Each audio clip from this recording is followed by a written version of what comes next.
everyone. I am Shamit. I am going to start this podcast off in a little bit of a different way where I am going to rant.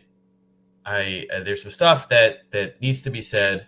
Then we're going to pull in Jeremy and Mason, but the Pelicans, they stink. They're 0-6. They are the first team in history to have reached three 30-point losses in their first 6 games. And these three have come this past week. The players have completely quit. They're not responding to their head coach. Morale on the team is at an all-time low. You talk to players, you talk to coaches, you talk to employees, you talk to front office people, you talk to ticket sales people, anybody in the organization. It is a lost season for them 6 games into the season. This is the environment that Gail Benson, Dennis Lauscha, Greg Bensel, Mickey Loomis, that cohort of people have created by hiring Joe Dumars, who then hired Troy Weaver. And everything that has panned out this past 5-6 months flows all the way up to the top. The ownership group did not run a formal search for their lead decision maker.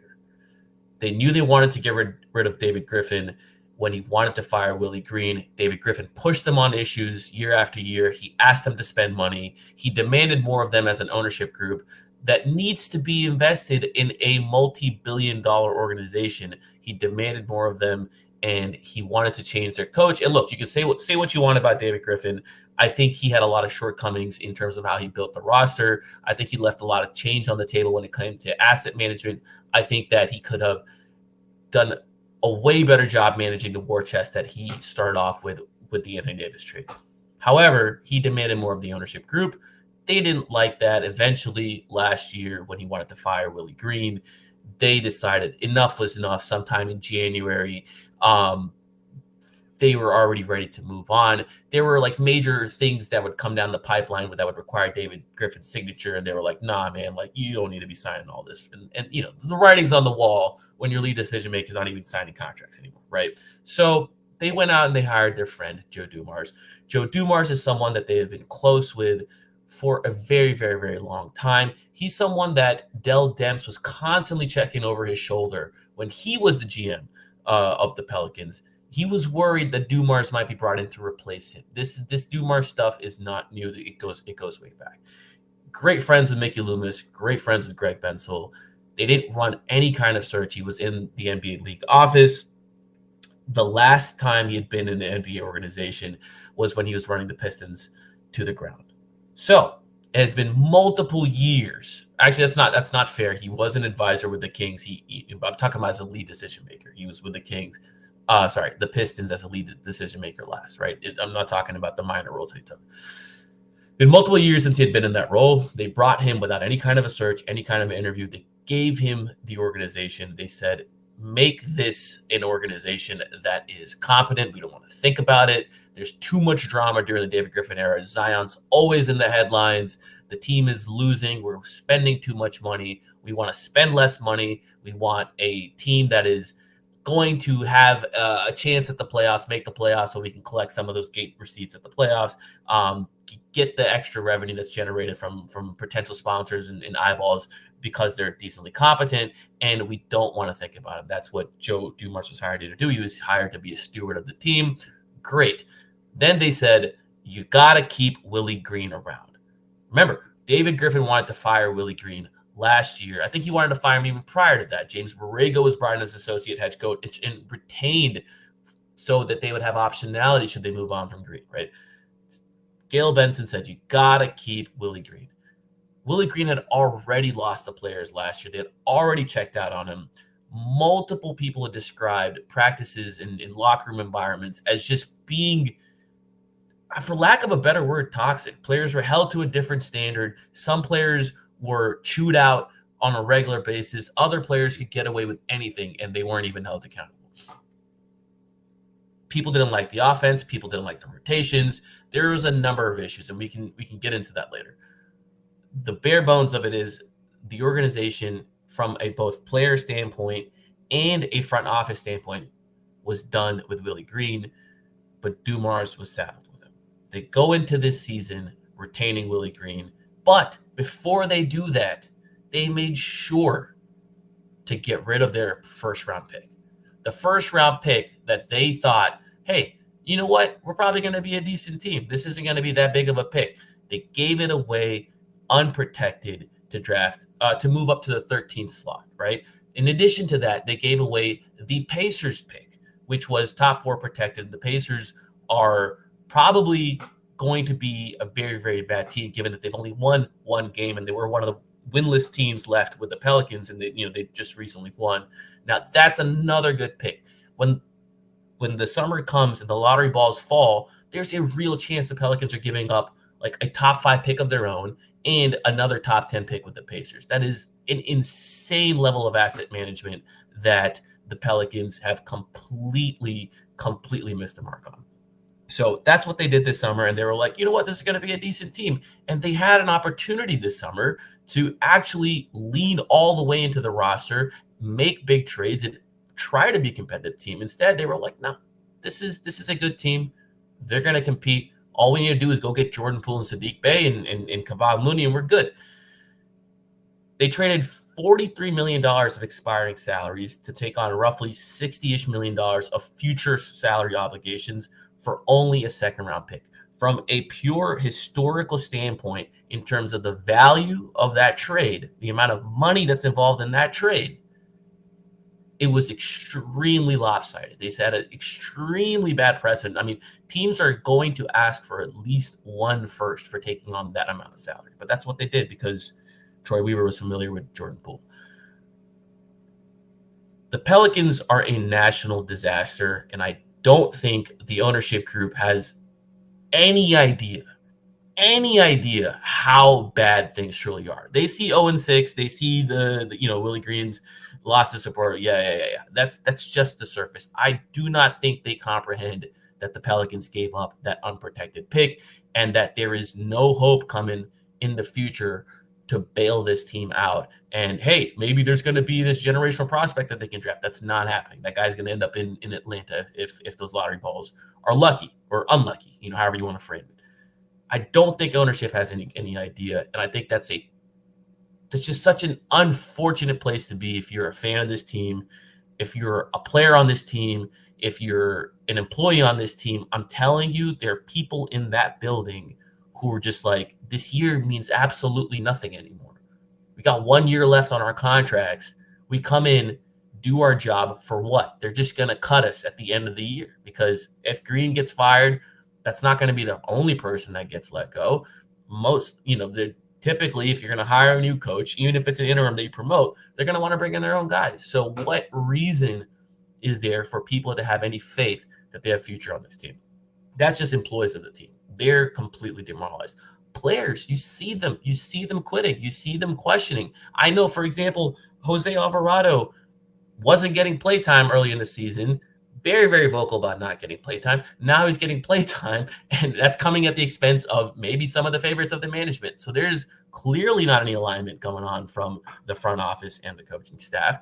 And, it's just a terrible situation. And the one thing that I struggle to grasp in all of this is what Joe Dumars saw in Troy Weaver to allow him to make such bold decisions without any real checks or without any real pushback. Because there are very smart and capable people in that organization all across the board, on the coaching side, on the front office side, on the training side. Yet those people weren't consulted when it comes to any of these decisions, really. And so if Dumars, you guys have to really wonder, if Dumars hadn't hired Weaver, would we be even having this conversation, or would we be celebrating and being like, hey, Cam Boozer's on the way, or AJ DeBance's on the way, Darren Peterson's on the way? I don't understand what Joe Dumars sees in Troy Weaver, and that hiring, or this set of hirings, possible that this is the beginning of the end of New Orleans Pelicans fandom and this franchise as you know. And maybe I'm being dramatic, but you already see the wheels spinning outside where teams are talking, or not teams, investors are talking about, well, if there's not going to be an expansion team, it's way cheaper for us to buy a team that's worth $3.5–4 billion and simply relocate it somewhere else than to pay the expansion fees and build a new team and build a new stadium and do all of that. There are people that are already having those conversations. Now, I think Gail Benson, I do believe her at her word that she's not going to sell the team while she's alive, but they have the whole lease issue hanging over their head that they have made zero comments on, other than the fact that, oh, we're going to make this the best arena in the NBA. That was in the press release when they hired Joe Dumars. That was the statement they made on it, right? But there's been no traction, as far as we know, on the lease stuff. There's been no traction on any of the renovations. It's always been like, oh, we're going to worry about the dome first, then we're going to get to the Smoothie King Center. 2029 is when that's up. And if we reach a point where they don't have enough runway to turn that thing around, I think a lot of people are going to start asking about what the future of basketball in New Orleans is. And so I just want to get all that off my chest before I bring Mason and Jeremy in. Now we're going to bring Mason and Jeremy in, and we can get on with the rest of the show. So thanks for letting me rant there for a bit. What's up, fellas? Go off. I mean, well said. I don't think. Yeah. This team puts the ass in embarrassing, bro.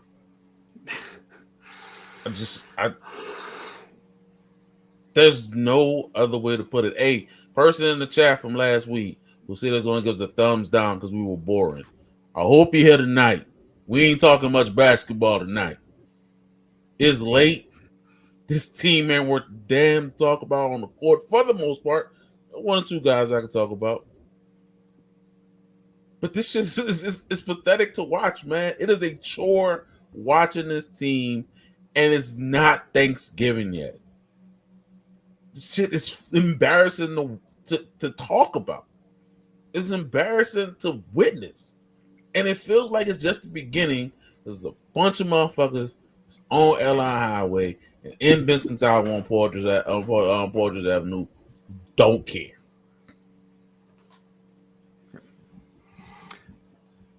One thing I'll add, because you guys covered a lot, but it's just, I just feel so badly for the fan base. It's so unfair. You know, people pour their money, their time, like, into this franchise, and for what? Over the last, since they showed up in New Orleans 23 years ago, nothing to show for it. So and there's at each point, even in the darkest times, you could find something to point to say, you know what, maybe something turns around. I don't got that right now. I mean, Fears looks good. That's it. Like, that's it, man. Like, so it's just, it sucks. I feel for everyone who has put up with this and continues to do so. Yeah.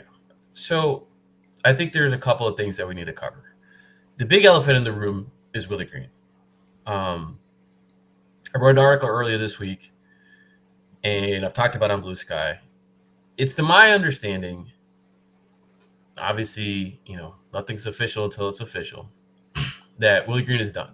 And it's a decision that was kind of made, and they're waiting to come home from this road trip. The Saints are in LA, the Pelicans in Oklahoma. Miss B obviously has her own private jet. They should be in by now, if not getting in late night from LA. LA is a little bit of a longer trip. Last year at this time, may have been the same weekend, they were in the Saints were in Carolina, and they lost that game. And that loss played out in a very interesting fashion online. There's a lot of chatter about that specific loss and the coach and everything else. And they came home the next morning. They met at 8 a.m. and 8:45, Dennis Allen was out. Is history about to repeat itself? It would certainly appear so. I have not heard of anything counter to that. I have not heard any denials on that. I really think this is it for Willie. I think he's gone. I think tomorrow we have I think so. They have practice at 11:45 or 11 and media at 11:45. And I think I would be shocked. I would genuinely be shocked if when I pull up the airline and we go in there and the person they present us with is Willie Green. I will be. I mean, I think that would be. I don't know if I guess I'll have the words for it tomorrow because I don't have them tonight. But I feel really good about the information that he's going to be gone. It's not going to change anything. Is it time for Willie Green to go? Sure. Is it going to change anything? Absolutely not. Not at all. The roster is not changing. The pick status isn't changing. Their owner isn't changing. And the key decision makers aren't changing. And I don't want to get, you know what? Let's focus on Willie here because we can talk about all these things for a while, but let's actually focus on Willie here. We've had a number of pods talking about should he be done, should he not be done. I think the answer to that is very clear. But I guess based off of like what you guys have read, or if you had a chance to read my stuff, is there anything that's like particularly surprising to you with the fact that that they retained him, and B, like these last 6 years, or this start to the season, not 6 years, the last 6 games and the start to the season has played out? Surprised that they retained him? No. So again, we've talked about it. She made the same mistake in 2019. But at least she gave Alvin Gentry another year. So he wasn't sitting there as a lame duck coach. At least he had. That wasn't her. Well, someone, whoever gave him the extra year, he didn't sit as a lame duck coach, right? This dude who already lost the locker room. We saw it played out after they lost 60 games. And don't tell me that, the last few games because they were trying to tank. They lost 50 before then. Like, it's not like they had bright spot. The bright spot was Zion going off. And they retained them as a lame duck coach. So no, this shit ain't shocking. It's not surprising. Like, when players are done with coaches, they're done. It's over. And to go the cheap way out, to not conduct a search for a coach, we don't want to talk about the executive shit, but just sticking on Willie, to not can him in the summer and conduct a search for the next head coach. If the executive, if Weaver and Dumars would have screwed that up, we could have blamed them on. There'd have been another notch on the belt that they're fucking up. But this is on the person signing the checks. You had a way to pay him and pay another coach, and you refused to. And is Borrego going to be the special teams coach who took over last year for the Saints? So he can be a little bump in pay and take these losses, and then they finally go on their search a year, just destroy this team, destroy this season, and just destroy the morale of the fan base who has been dying for some sustained winner, competency, just some sustained competency in this organization. Like, we're tired of this shit. Y'all ain't? How y'all not tired of being a Lavistock every 3-4 years in this shit? Y'all not embarrassed? The ownership have some pride. Have some pride. The issue is that Miss B is insulated from a lot of this stuff by her next in charge folks. So that's Greg Bensel, Dennis Lauscha. Obviously, Mickey is the lead decision maker of the Saints, but he is part of the ownership trust. He needs to be viewed as an ownership level decision maker. That's what he was when he was the president of basketball operations. Not to cut you off, he's in the will. Like, he's not. It's basically a professor with tenure at this point. Well, that's what I said. He's in the trust. Yeah, he's in the trust. He's in the trust. So those people are very good at insulating Miss B from all of this stuff. In fact, that's their job. That's how they've, that's their job. And they're doing a really, really good job. The situation with the Saints last year got so bad that Miss B was being stopped at church, and it was leaking over into her personal life. Unfortunately, with the Pelicans, it rarely ever gets that bad unless it involves Zion. Zion is the most public thing that draws their attention, and when he is in the headlines, it's historically been for not great reasons, and that really, really irks Miss B. So locally right now, unfortunately, we're in a state where there is a lack of coverage on the Pelicans and a lack of critical coverage. And I'll tell you, I'll tell you what the situation is. We used to have full-time ESPN reporter, full-time athletic reporter, full-time reporter for the TP/Advocate, and then you layered in the TV folks, the radio folks, the podcasters, the bloggers, everybody else, right? That's there's a whole ecosystem now. But to put names on those, right? Obviously, Scott Kushner was the face of the TP for a while during the Anthony Davis era. Then came along Christian Clark. This is why Will was at The Athletic, Andrew was at ESPN.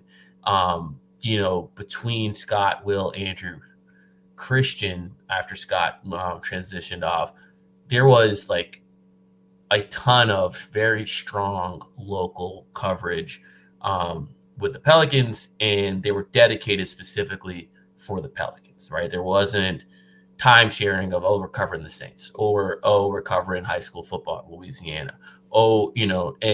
Now, it's, we're covering other teams in the NBA. The Pelicans, unfortunately, have grown to be less and less interesting of a product, and that's caused entities to make decisions on, hey, do we need a full-time Pelicans reporter? You know what I mean?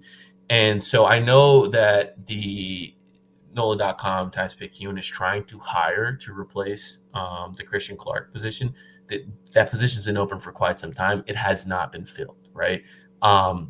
Rod Walker, who's been a senior columnist, I believe, he's been coming out to every Pelicans game. He's been on the beat for a long time. He does a great job. If you guys don't follow Rod, give Rod a follow. But they don't have that Christian Clark position filled. Will, because he's been so good at what he does, the Athletics noticed that and be like, you know what, we can't waste your talents on the Pelicans. We need you to cover other teams. He's getting more Houston stuff, more Memphis stuff. He was with Miami, doing Miami stuff for a while. Andrew, of course, has gone on to become a part of the organization, and he's doing stuff with the Gulf Coast Sports and Entertainment Network. He's doing sideline reporting. He's doing a ton of stuff on that team facing side, and he's killing it there. But it's created a vacuum of voices, right? And the voices that that are around, might not be as experienced as some of these folks with regards to just covering the Pelicans like full time, but B, or they're just not necessarily feel comfortable about criticizing management and ownership. I think that is. Yeah, let's not forget Sharif, my boy Sharif, man. Shout out Sharif, man. We gotta hang out soon. No, Sharif and Fletcher. I think Fletcher I think they both kill it at what they do, and I think Fletcher is definitely someone that is not afraid to say things how they are. I think Fletcher. People give Fletcher a lot of shit, and I don't think a lot of that is fair. And I think the job that he does. And I'll talk on Fletcher in particular. Before I was doing this, I gave him a lot of flack. Just paying attention, just as a podcaster, I have a newfound respect for that dude. Because having to endure this and then talk about it, it's a lot. And I'm just an idiot with a microphone. Yeah.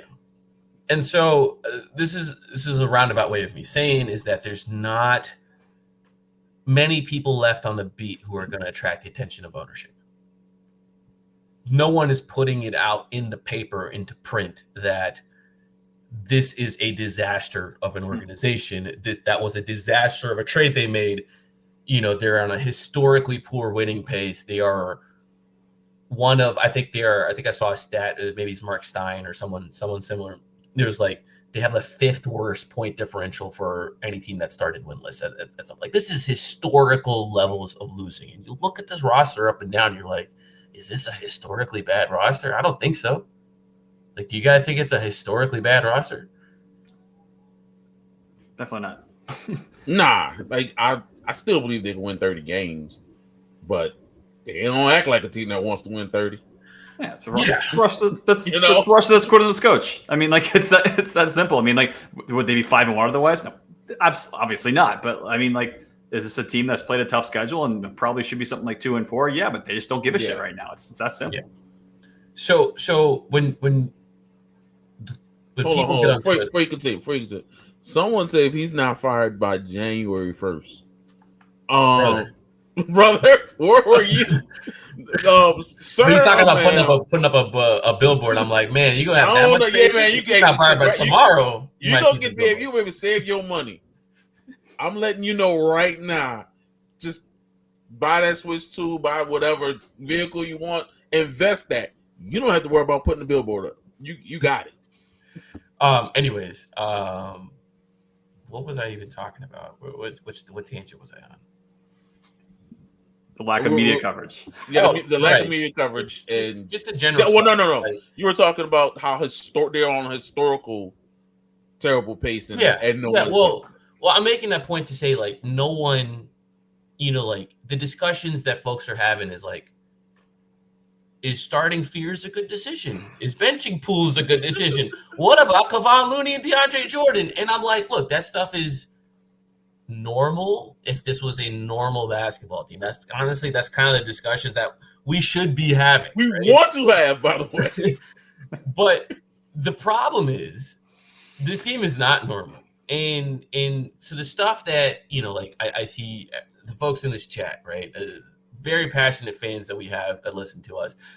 You guys, when you go post on Twitter, when you go post on Reddit, when you have other content creators that post on YouTube or, they post on their podcasts or their blogs or whatever, Miss B doesn't see any of that, right? Like that, she doesn't see any of that. So, like, when people ask, well, how can they not know? How can they not know? And it's like, well, there is a level of insulation that protects some of these people and effectively creates a bubble of and so things need to get really loud at a national level before people start paying attention. You gonna say something, Mason? Yeah, well, I mean, especially with how awful the Saints are, like that's got to be the conversation that gets there first. To your earlier point, so given the Saints are so shitty, I mean, that's who's even going to talk about the Pelicans being shitty when the Saints are shitty. So that's the coaching search in LSU is garnering national headlines. Yeah, there's a lot that is going on in the state of Louisiana in general that, like, there's people can be like, don't worry about the Pelicans. Let's just look the other way, right? But it is getting to the point now where they are becoming a national embarrassment, and there is a level of scrutiny that's going on, and to my understanding, enough scrutiny to make at least a change from Willie Green. Like that is the level we're at. But what happens after they make the change from Willie Green, right? Sure, they hire Borrego. Maybe they hire their own guy the next summer, whatever the case may be. What is the level of threshold? What kind of leash, what kind of runway does Dumars get from the front office if this is the level of decision-making that we're going to get? Way too long. Way too long.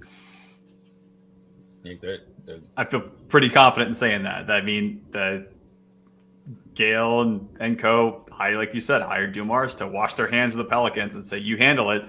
And so out of sight, out of mind. You trust that if you trust him blindly, it's going to take unfortunately, it's going to take a hell of a lot to make a change from that, I think. And it's he got a deal that's, I mean, like, what's the contract? Massive, big one. Massive. Dumars has a massive contract. To my understanding, it has a potential.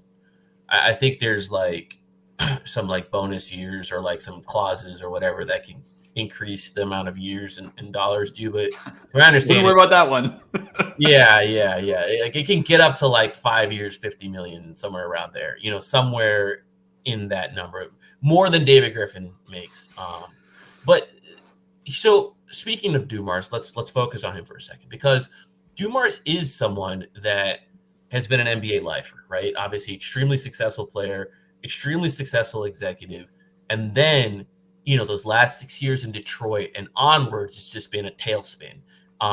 Worked in the league office. This guy was brought in, at least for some part, to have a level of credibility, to bring credibility to this franchise. This guy, people are going to respect him, and people do. People do think he's a well-respected person. However, I don't understand what Joe Dumars sees in Troy Weaver. So I guess let me rephrase that. Troy Weaver, I think he is probably one of the better talent evaluators in the league. I think it is not a lie to say that this guy has a unique eye for talent.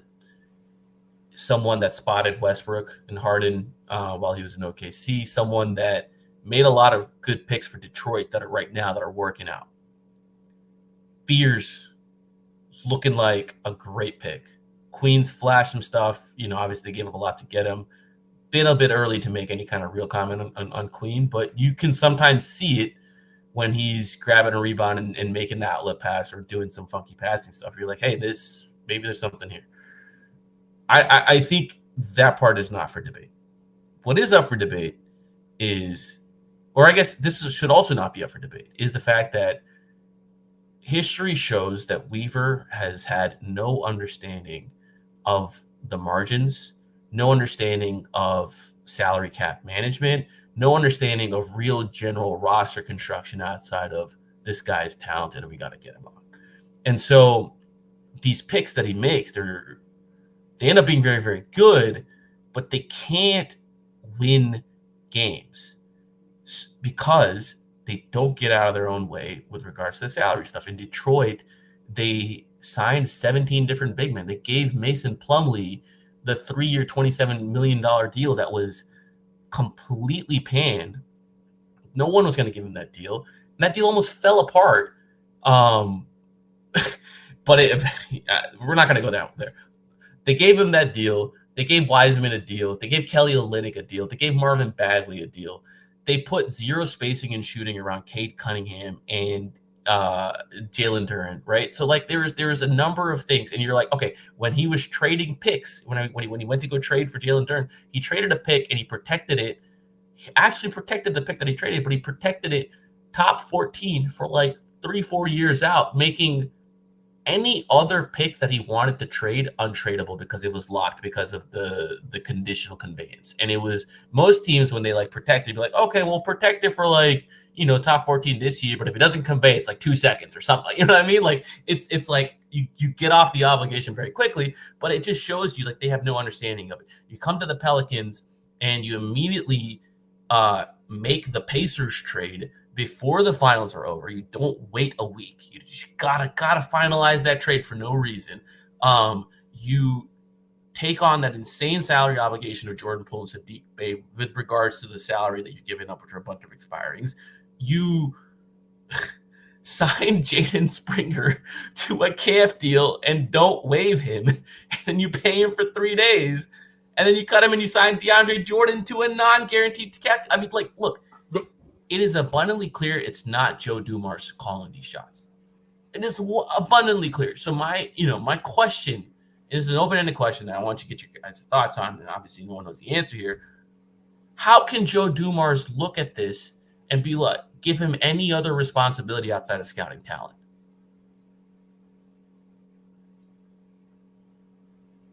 You're hooking your homeboys up. Just like ownership hooked them up with a job. That's my homeboy. I like what he does. I like what he's about. I'm going to put him on. I don't think this is going to be that partnership is going to be working up for like at least another year.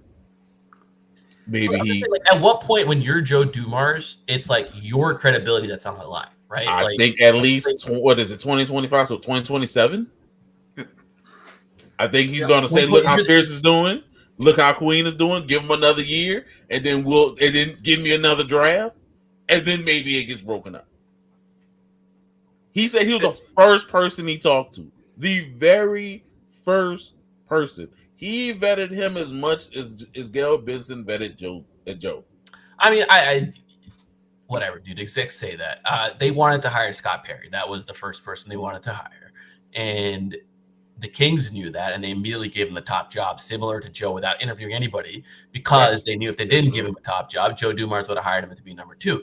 Now, there is an alternate world where the Kings don't give Scott Perry that job, and the Pelicans still have their first-round pick for next year because Scott Perry doesn't make that trade for Derek Queen. That's besides the point. But my thing is, in the last 6 months, at least on a national level, it's Joe Dumars who's being panned, right? Everyone kind of knew, like Troy Weaver, whatever. But like ultimately, when you're the lead decision maker, the buck stops at you, right? And Dumars embraced that responsibility when he said, "Oh, I don't have these mandates. I don't have all this. I'm everything I'm going to do is mine. Miss B's not going to tell me anything." Great. They got panned for that pick trade. They got panned for other stuff. Now they're 0-6, and you listen to these podcasts, Zach Lowe, Kevin O'Connor. Obviously, anybody on the Ringer, you can pull them up, and everybody's chattering about the Pelicans right now. So I ask again, at what point? I'm not talking about like he's got to fire Weaver. I'm just saying, at what point, as Joe as the human, does he see all of this and come to the realization, I think I gave this guy too much power. Maybe I should be talking to other people or bringing someone else for this role, or maybe consult other people in the organization. I'll be glad to be wrong. Maybe Mason is less pessimistic than I am. No, I mean, like the question first is who is Joe Dumars worried about looking foolish to? Because if he's not to our earlier conversation, he's not concerned about his job security, maybe he doesn't care, right? I think the first step could be tighten the reins, right? Whereas not beyond just kind of going straight to firing his ass, just tightening it up and making sure that he had more oversight, because that probably optically feels a little bit better than just firing some guy, a month into the job or a few months into the job. I don't even think he needs to fire Weaver, right? I just need him to not allow Weaver to call the shots. Yeah. I mean, I need that too, but my desires to have Troy Weaver not be the de facto president of basketball operations is different than when will Joe Dumars tighten the reins and say, "Hey, buddy, you need to worry about talent evaluation. I'll take care of the rest." Because like, what else is left to screw up? Like at this point, like in anything else is, I'll you want to trade another pick? You want to trade another pick? No. I'll tell you what's left to screw up. Here's the reality that I'm not. No, sorry. No, go ahead. I took it off when she was off. Here's the reality that we need to kind of come to grips with. That is very possible. They see this season, they see it going down the toilet. They see that the team quit on them, and they're gonna be like, "Well, all these guys are not made out of the Pelicans DNA or the Joe Dumars competitive DNA that we want," and they're gonna have a fire sale. And they have the fire sale in February, and they sell guys like Trey Murphy and Herb Jones for pennies on the dollar relative to what they could have gotten in the summer. For example, if they could have gotten 3.5 first-round picks for Trey Murphy in the summer, they might get 1.5 in February because they're going to be over the barrel. And so how can you make things worse is they decide to rip the Band-Aid off at the wrong time. My suggestion to them would be, don't make panic sell trades just because a team is terrible. The value is always going to be higher in the summer. Just steady the fucking ship for a little bit. Get to the summer. Get to the draft. Let teams get desperate. There's going to be a team in the top 10 that doesn't want their top 10 pick. There's going to be other teams. The Desmond Bain shit happened in that summer. You know what I mean? Like, at the deadline, you never get that kind of value. So how can it get worse? Your optimism sounds like a reporter who thought this team will win 50 games. I'm not optimistic. I'm saying whatever can go wrong will go wrong, and I still don't think that's going to be enough to say, hey, you need to chill out before like 2027. So you think your argument is that because Fears is going to look good, that they're just going to look the other way on everything else? Yes. I'm standing on it. Yes, Yeah. they're going to say we landed on the Fears pick. Let me run my story. Let me execute my plan. You know, centers take forever to develop. Let Queen get another year on his belt. I got this, Joe. You go ahead. I'm gonna take care of it. Don't worry about it. And I believe that's gonna be the course. Like, don't worry about Queen. He's our first round pick for this next year. Yeah, That's how I feel it's gonna go. I think I can see that. I think they're gonna point to, yeah, we hit on Fears, we hit on this guy, but eventually the lack of wins is gonna catch up to it, just like it in Detroit, just like when they won 14 games in the season despite having all that crazy talent, and then they went on to win 48 the next year, 49, whatever. From a guy leading the charge that was in this city. Yeah, bro. That's the most annoying part about that shit. Like, if you were done with David Griffin, you could have just hired him then. You could have did that before the last season started. That's what makes it so annoying. So it enrages me that you have all these good executives right in your building and you just let them leave because you won't bring in your homeboy. That's the shit that pisses me off the most. You don't give a fuck. You just want to get your homies paid.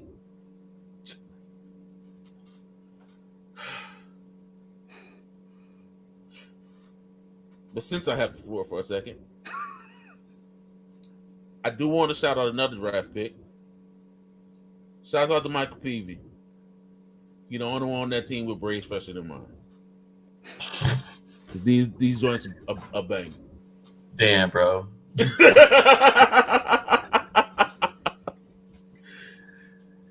Y'all continue. Yeah, look, I think I don't want to have a pity party on this podcast because that's what every episode can turn into at any given point.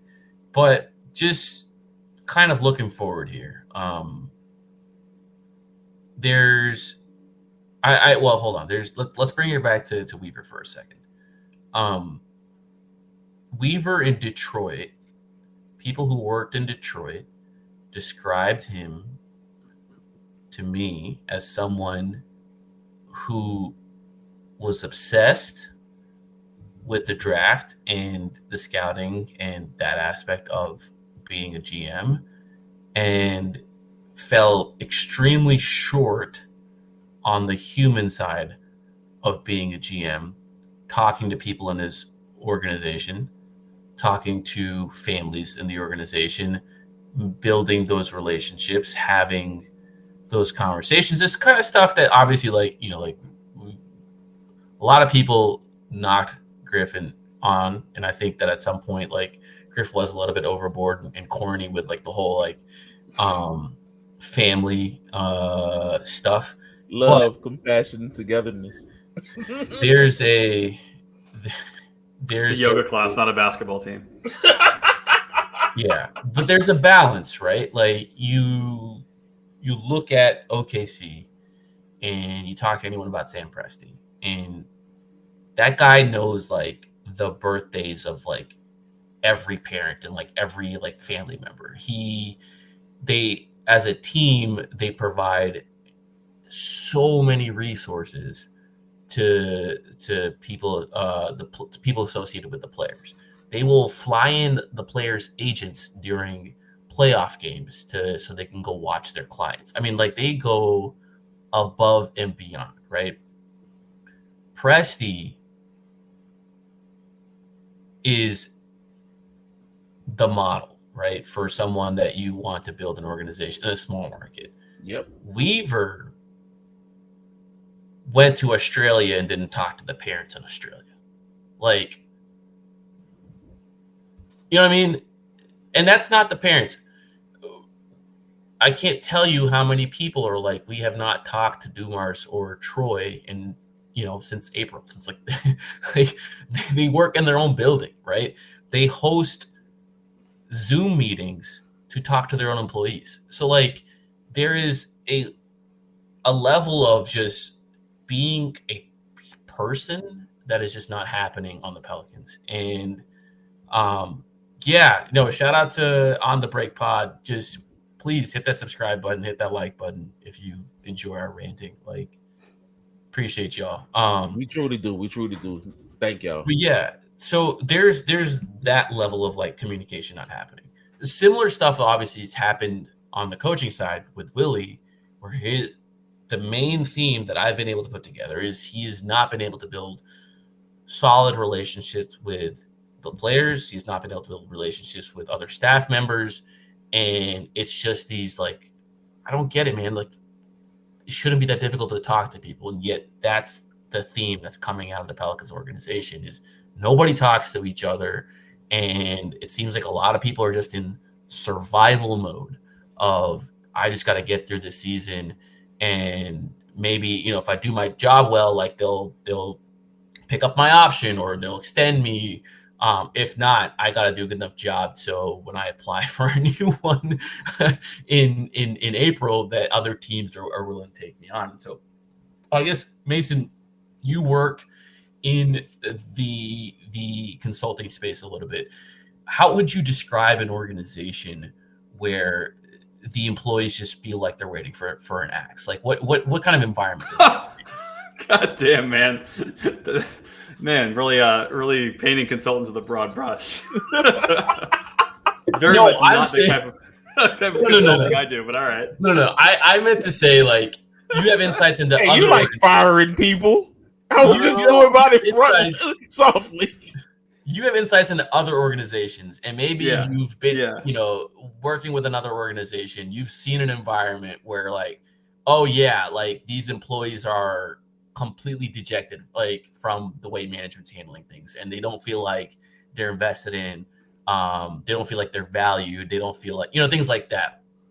Yeah, no, have seen it. I think beyond the obvious problems that creates, I think one thing I've also seen is that for leaders, it can tend to focus you in the wrong places because you don't know how to connect to people, and so you use other levers to like almost make up for that and take your eye off the ball to what really matters to leading an organization. So there might be a little like one or two little band-aids you can put on something to like survive, right? Or just like kind of make things good enough versus kind of taking a step back and be able to be a leader and see the long term, see the big picture. And so I think that's probably where what I would think about first is like, what as a leader are you sacrificing in order to make up for your shortcomings as far as connecting with people? And so I think that's super applicable here when it comes to the Pelicans. And that's I think a very, very fair question to be asking is when you can't connect with the families, the players, and just be a real person, what are you substituting with to try to like make yourself look like a viable leader? How does an organization go about remedying this outside of, hey, just go do these things that you're clearly not doing? Like, let's just assume these things are not within the skill set of the people that we're asking them to do.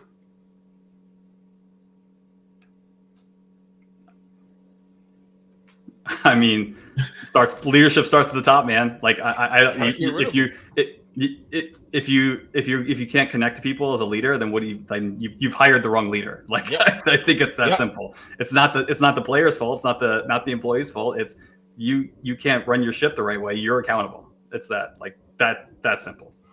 And yet, I want to make sure I get this right.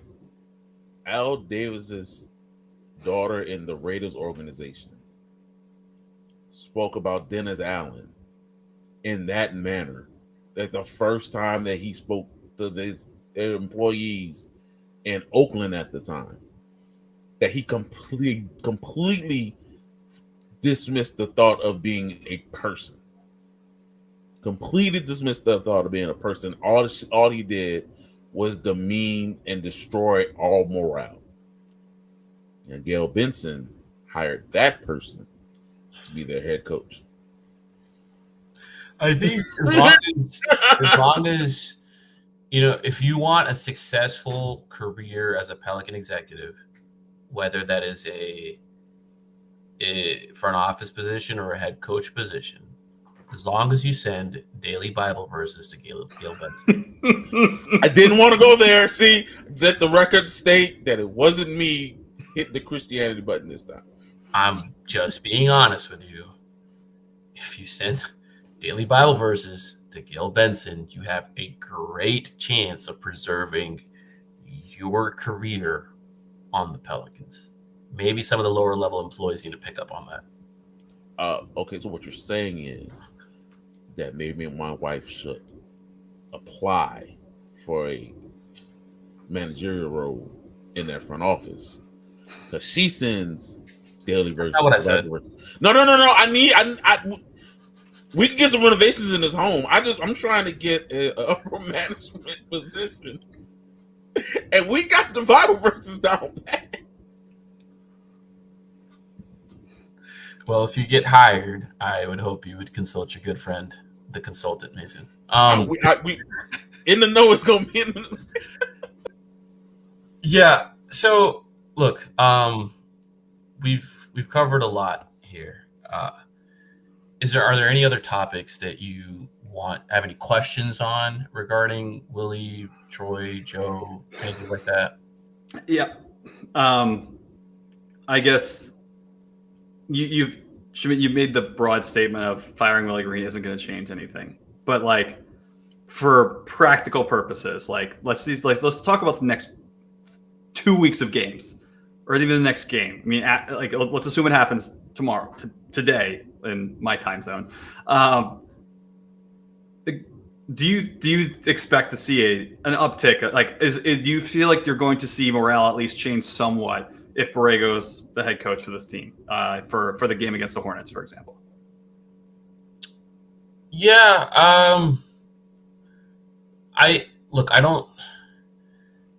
I don't think this is a historically bad team.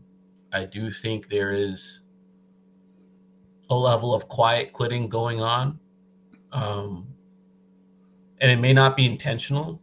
It may just be frustrations that boiled over to a point where players can't function at the level that is demanded of them to be competitive. I think we've all been in situations where our intentions may be the best, but the environment is such that, we just can't get in the groove. We can't get in that headspace. We can't get in the mindset of succeeding. I think there's a level of that going on, as opposed to just, guys just outright pouting and like, oh, I don't want to do this. I do think some of that happened to some extent, but I think for the most part, the intentions are good, but the situation is so bad that we're seeing the results that we're seeing. So I think my answer to your question is yes, but I don't want people to think that this is a playoff or play-in capable team. So to me, what that looks like is way fewer 30-point blowouts, way fewer, 16-0 scoring stretches, way fewer, I'm just not going to go contest that shot, way fewer, I'm just not going to go pick that guy up, or I'm going to watch the rebound hit the floor. I'm going to, way fewer of those moments. Not saying they're not going to happen. They will. To be a good team requires good players, and this team doesn't have them. Not to the level that's needed to be a playoff team. But, yeah, I do think, you'll see a breath of fresh air. I do think that will happen. Yeah, I said it in the chat. I'm sorry, Mason. Go ahead. No, you got it. No, I was going to say, I said it in the chat when someone asked if Borrego can turn this to a 40-win team. So I don't think that's the case, but if you're like me and you took the over, do I see 32 wins still on the table? Possibly. I don't think there'll be an embarrassment. It's nearly as much. Like and despite me starting this with they putting the ass in embarrassment. They had one overtime game. They lost by a buzzer beater. And they were scoring in the clutch, but Ja kept, putting them in bucket after bucket. to end the game. So it's been some close games, and someone said it on Blue Sky. If you want optimism, there's been some close games, and 2 of the 3 30-point losses have been by the assumed Western Conference final participants. Yeah. So could that fresh breath of fresh air give you some stints where you can be proud to be a part of a fan of this team? I believe so, but I still wouldn't put them in the top 10. Yeah, because like I asked the question, and then I guess if I think about just the players on this team and where they are specifically from a contractual perspective, obviously you've got some extension eligible guys, but like there's no contract years here. Like the whole, and partially by Joe Dumars is doing. Everyone who is like kind of part of the long term, or has who like not Kevon Looney, right, or some of those guys, but like everyone's got a deal that extends past the season. So there's no like impetus to say, oh wow, these last like 5 games, my impact stacks are really going to take a hit. Like, fuck out of here. Like, yeah. There is the one big one is Zion. Zion at the end of this season is going to have 2 years left on his deal. That is the threshold where you need to decide if you're going to extend the guy or trade the guy. Because if you don't do either, you create the Brandon Ingram situation where you play out the year and you're, what's going to happen with this guy, and then the guy gets hurt, and then you reach that final year, and then it's all bad, right? So the Zion one's interesting. For his sake, he obviously needs to stay healthy to guarantee parts of his deal, but also, if he wants to end up in a favorable situation by a trade, that also is, all good things for the Pelicans, for Zion, for any future come from him being on the court. So there is that. And so I think he has motivation to be good, to your point, Mason, for those reasons. It is a little bit of a contract year for him.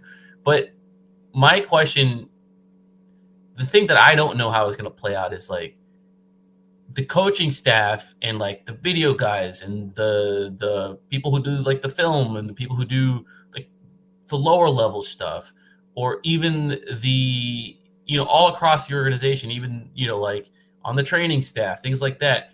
If you got 1 year left on your deal, how much effort are you putting into your job, knowing that how this season is going? You know what I mean? Like, players is one thing.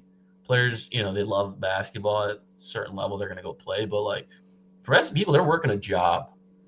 And I'm not saying players aren't working a job. They are. But, like, a lot of people who are, like, working a job, like, and you got 1 year left on your deal. Like, how do you bounce back mentally given everything that's going on?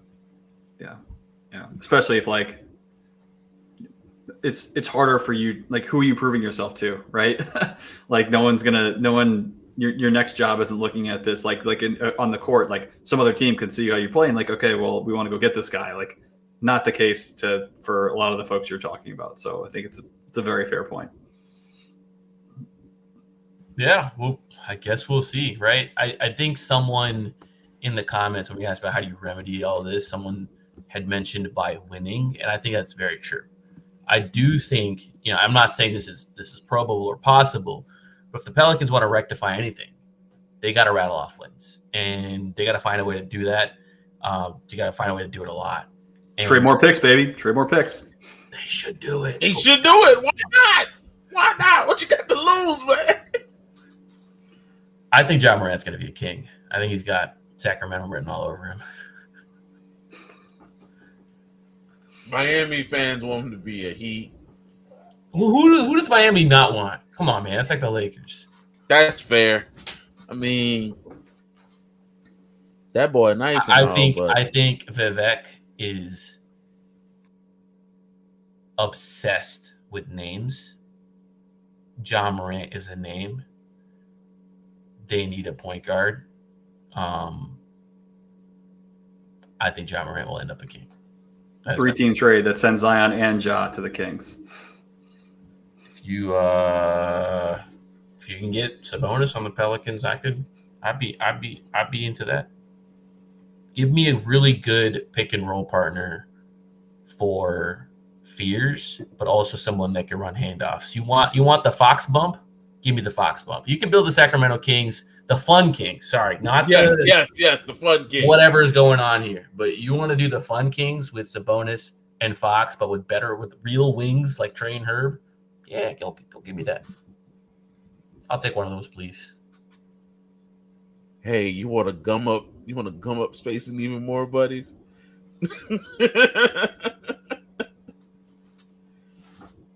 But sure, I'm here to make more trades, to do it for the now. Try to salvage this season, have a foundation for next year. That isn't sorrow. I wouldn't be against trading more picks to have competency on this team. Yep. I think it's a long road ahead of them. Tomorrow is going to be very revealing. So we've been going at this for an hour. I'm not going to extend this unnecessarily. I appreciate everyone who tuned in. If you tuned in late, I went on a rant at the beginning. So monologue. It's a monologue. I went on a monologue. I got on my soapbox. That's right. So check that out. Hit that like button. Hit that subscribe button. Appreciate y'all's support. I'm gonna be at practice tomorrow. We're gonna be on Airline Drive.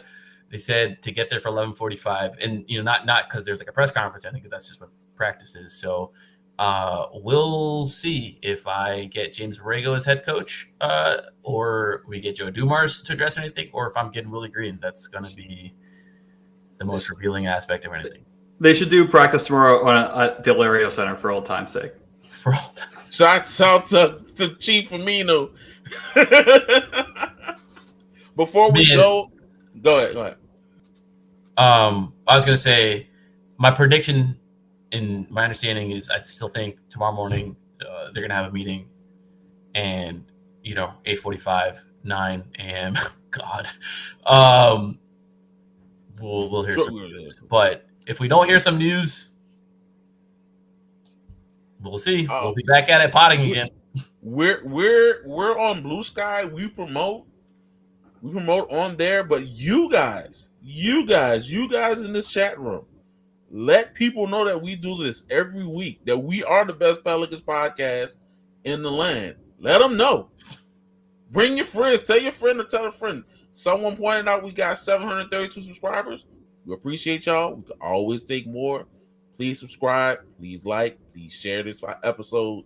Share future episodes. Let them know that we're out here doing the thing live at midnight. We out here talking about this. 1 a.m. on the East Coast. Speak for yourself. Yeah, 1 a.m. There was 70 people in here at one point. Shout out to Yes. y'all. Y'all are obsessed with the Pelicans in a way that the Pelicans are not obsessed with you. Y'all are way more passionate than this team is. Not healthy, guys. Not healthy. That's right. Busy. Shout out to my homie Busy. Shout out to my homie our homie Mike. Bring your enemies too. Tell your enemies to subscribe to you. Damn right. Hey, shout out from the Philippines. Yeah, appreciate everybody. Appreciate all y'all, man. Thanks for checking in. I'll catch y'all later.